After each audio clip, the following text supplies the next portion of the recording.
Winter has always felt like the perfect time for baking. Last year we baked some gingerbread, and this year I thought it would be nice to bake a cake with my trusty assistant Ferne to celebrate the end of the year and welcome in the next. So, let's jump into it. Hey, my name is Jade and I like to paint with pixels. And welcome to the Pixel and Fern Baking Show. We're still workshopping the name. Let's start by gathering our ingredients, or for folks who are following along with Fern, gathering the colors for our color palette. For the easiest cake, we'll need a minimum of 2 colors, a darker color for our base, and 1 to highlight. But you can use a larger gradient of colors if you want your cake to be more detailed. You can also have a second set of colors if you want to add a marble effect to the cake, which we'll talk more about in the next step. For our icing, we'll need a similar setup, 1 color for the top of the cake and a darker color for the sides. And finally, we'll need some colors for the toppings to decorate the cake. These can be for sprinkles, fruit, icing, anything you'd like to decorate your cake with, and we'll show you how these are made a little bit later.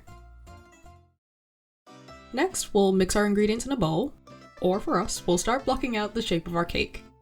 We'll start with an oval shape to decide how wide we want our cake. Then we'll duplicate the shape and drag it up to choose how tall we want our cake, and fill the shape with our secondary lighter color to make this the top of our cake. Connect the edges of our ovals with straight lines, fill in the gaps, and there we go, the start of our cake. To make the cake feel a bit more 3D, I blocked in where the light would hit the edge of the cake using the lighter color from our palette. If you have a second cake flavor, this is also the perfect opportunity to block in any marble patterns as we're swirling the 2 cake flavors together. This was a crowd favorite when we were making these over on our Twitch channel. It's good to do this on a separate layer in your drawing app, and we'll explain why in our next step. You could even experiment with other patterns too, like a striped cake, or maybe one with like a cool spiral effect. Don't ask how we do this in real life, but hey, it's a pixel cake, so we can be a bit more adventurous here. Once you're happy with your cake, it's time to pop it in the oven at 180 degrees C for 25 to 30 minutes. And while Fern is waiting for the cake to cook, let's add in our textures. Here, I mainly focus the detail of our texture where the 2 colors meet when we blocked out our colors. Every now and then, I'll add a little 2x2 block of pixels to mimic the air bubbles that would form as it cooked. For the marble cakes, I found it a lot easier to add this detail to the main cake, then lower the opacity on the marble layer and trace over the pattern with the marble cake colors. While we wait for it to cool, let's gather some of our toppings to decorate the cake. The possibilities with these are sort of endless, but here's a few examples of what we could use. You could go for a classic topping like sprinkles or piped icing, or maybe some fondant shapes. Or you could get a bit fancy with some swirls of whipped cream, or a round of strawberries and other fruit. It actually becomes good practice for drawing the same object but at different angles, like the strawberries or the fondant carrots. Just be careful a certain someone doesn't eat all of your decorations.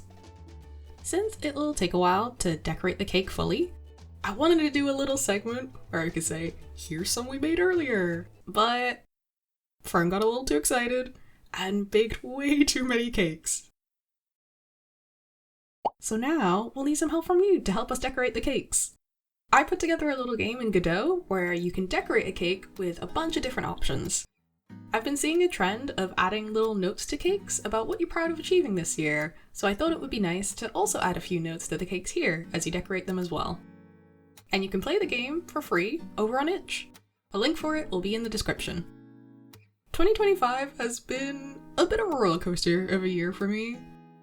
It's the first year that I've tried to really follow my dream of starting an art business, and though it can't quite fully support me yet, we've definitely made a start and set up the foundations, which was a big goal of mine this year.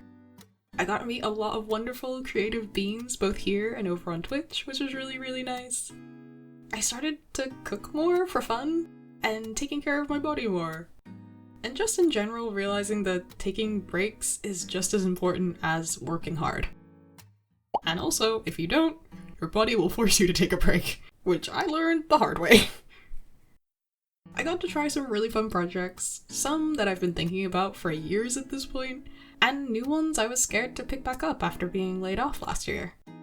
I know that it can sometimes be really easy, especially at this time of year, to look back and think, man, I didn't do enough, or I wish I could do more. But then you start taking note of what you did do, and no matter how small the achievement might feel, you'll start to notice that you actually did do a lot more than you realize, and this felt like a nice way to reflect that. And I just wanted to say, from me and Fern, thank you so much for your support this year, for watching these videos, even if they're a little inconsistent, and for leaving lovely comments on them as well. A big goal of this channel is to make pixel art and just being creative in general feel more approachable by sharing my own journey with art. And seeing your messages that a video really helped you start pixel art for the first time, or get back into writing, or anything creative, is so encouraging, and I hope I can continue doing this in 2026 as well. I hope you enjoyed this video, and we'll see you in the next one in 2026. Take care out there. Goodbye!